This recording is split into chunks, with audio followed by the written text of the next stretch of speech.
안녕하세요. 저는 타카예요. 저와 집사는 항상 여행을 합니다. 그래서 오늘은 여러분과 공유하고 싶은 많은 반려동물 비행기 여행 팁을 모았어요. 저는 개지만 제 집사는 항상 제 여행 가방을 챙깁니다. 거기에는 건강진단서와 의료기록 그리고 집사의 모든 연락처가 포함되어 있어요. 이것은 모두 손이 쉽게 닿는 주머니에 두어서 필요하다면 공항 직원에게 보여줄 수 있어요. 우리는 항상 음식과 그릇, 모든 털 손질 도구와 제품을 가지고 있는지 확인해요. 브러쉬, 반려동물용 물티슈, 목줄, 화장실을 사용해야 할 때를 위한 봉투 등이 포함되어 있어요. 등산 중에 목줄을 잃어버린 적이 있어서 항상 제 이름표가 달린 여분의 목줄을 잊지 않습니다.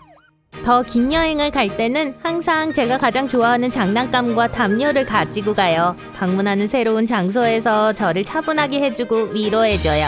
집사는 항상 강아지 친화적인 식당과 명소의 목록을 가지고 옵니다. 저는 항상 여행하기 전에 여행 일정을 알고 싶어요. 그렇지 않으면 좀 까다로워져요. 항공사들은 각 비행마다 제한된 수의 반려동물만 허용하기 때문에 집사는 항상 일찍 예약합니다. 일부 항공사들이 준비하는데 몇 달이 걸릴 수 있는 요구사항을 가지고 있기 때문이에요. 저는 레브라도이기 때문에 대부분의 항공사에서 비행하는데 아무런 제한이 없습니다. 하지만 일부 고양이와 개품종은 좀 더 민감하기 때문에 비행기에 탑승할 수 없어요. 버스턴 테리어, 복서, 불독과 같은 일부 코가 납작한 품종은 호흡기 질환에 걸리기 쉽기 때문에 화물칸에서 여행할 수 없습니다. 하지만 사이즈 요구사항에 맞는다면 주인과 함께 여행할 수도 있어요. 제가 비행기에 타고 있는 집사와 떨어져 있을 가능성이 높기 때문에 대부분의 항공사에서 승인한 특별한 상자를 준비해야 했어요. 서고, 앉고, 돌아설 수 있을 정도로 충분히 큽니다. 기내에서 너무 긴장할 경우를 대비해 흡수성 침구도 함께 넣어놨어요. 만약 여러분의 강아지가 전에 상자를 타고 여행해 본 적이 없다면 미리 사서 새로운 환경에 적응하도록 하세요. 적절한 훈련을 받으면 개집에서 지내는 것을 즐길 수도 있거든요. 그곳을 우리가 놀 수 있는 안전하고 편안한 장소로 볼 거예요. 가장 쉬운 방법은 비행일까지 몇 주 전부터 개집에서 먹이를 주는 거예요. 그 안에 편안한 침대와 좋아하는 장난감을 추가하는 것도 우리가 아주 좋아하는 일이에요. 비행기가 경유할 경우 중간중간 간식이 필요할 때를 대비해 항상 제가 즐길 수 있도록 건사료를 조금 챙겨둡니다. 항공사 직원이 친절하게 도와줄 거예요. 저와 집사는 제가 목이 마를 때를 대비해서 이 멋진 요령을 생각해냈어요. 전날 밤에 물그릇에 물을 담아 얼립니다. 이렇게 하면 적재 중에 흘리지 않고 목이 마를 때쯤 녹을 거예요. 집사는 항상 제 상자 문이 닫혀 있는지 확인하지만 잠그지 않아서 항공사 사람들이 비상 상황에 대비하여 문을 열 수 있도록 합니다. 제 상자에는 저를 식별하는 방법으로 가득 차 있어요. 곳곳에 살아있는 동물이라고 적혀있고 주인의 이름과 휴대전화, 목적지 전화번호도 있어요. 제가 길을 잃을지도 모르니까 멋진 사진을 상자에 붙였어요. 덕분에 나를 어디로 돌려보내야 하는지 그리고 집사와 연락하는 방법을 알 수 있죠. 제가 절반은 사이보그라고 말했나요? 자랑하고 싶지는 않지만 집사는 제게 마이크로칩을 달았어요. 제가 길을 잃었을 때 유용하게 쓰일 수도 있어요. 건강기록과 집사에게 연락하는 방법 등 모든 정보가 들어있습니다. 대부분의 공항과 수의사 사무실에는 그것을 스캔할 수 있는 특별한 도구가 있어요. 이 팁은 정말 마음에 안 들어요. 하지만 이해해요. 이건 우리의 안전을 위한 거예요. 반려동물의 상자에 많은 장난감을 채우면 안 됩니다. 상자가 너무 가득 차면 움직이고 위치를 바꾸기가 힘들어요.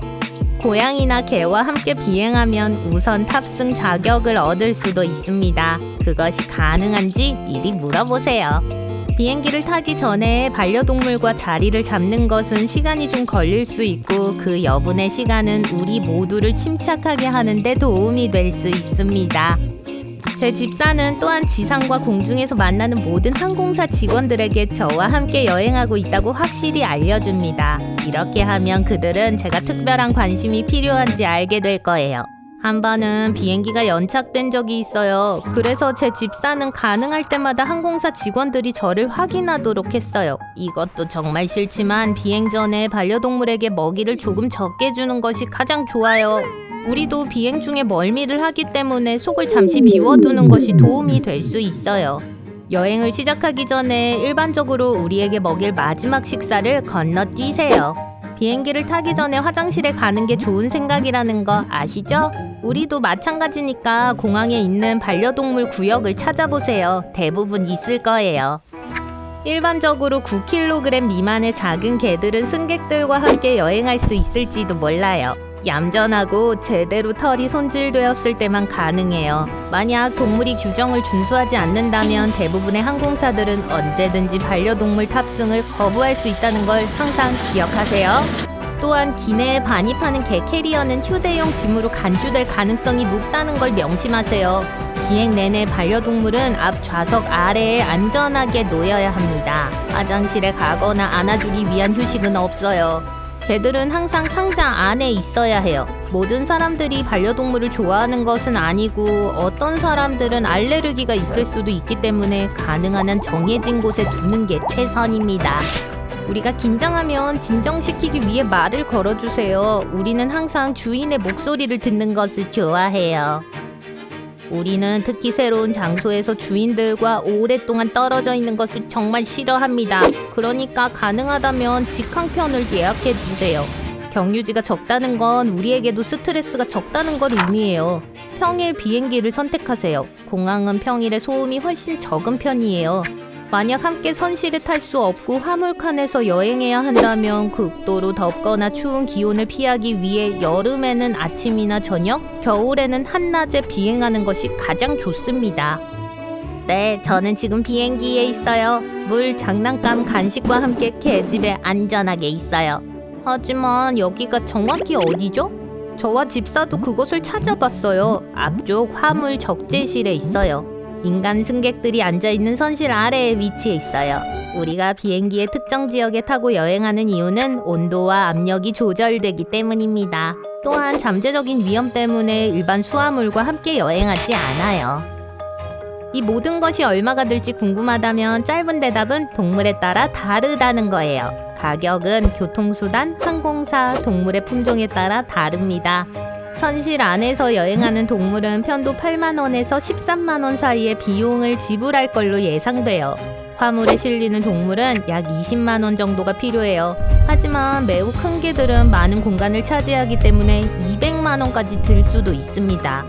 목적지에 도착하면 항공사에 지정된 화물 위치로 바로 가세요. 개는 비행기 도착 후 약 2시간 후에 이용 가능하며 4시간 이내에 픽업해야 합니다. 그렇지 않으면 수의사에게나 보호시설로 옮겨지니까 서둘러 주세요. 도착 즉시 산책을 데려가 주세요. 우리도 스트레칭을 좀 해야 해요. 공항에 있는 동물 전용 구역도 우리를 데리고 가기 좋은 장소예요. 아, 그리고 머리 쓰다듬기와 배 만져주기가 필수라는 것도 잊지 마세요. 아, 바로 거기에요.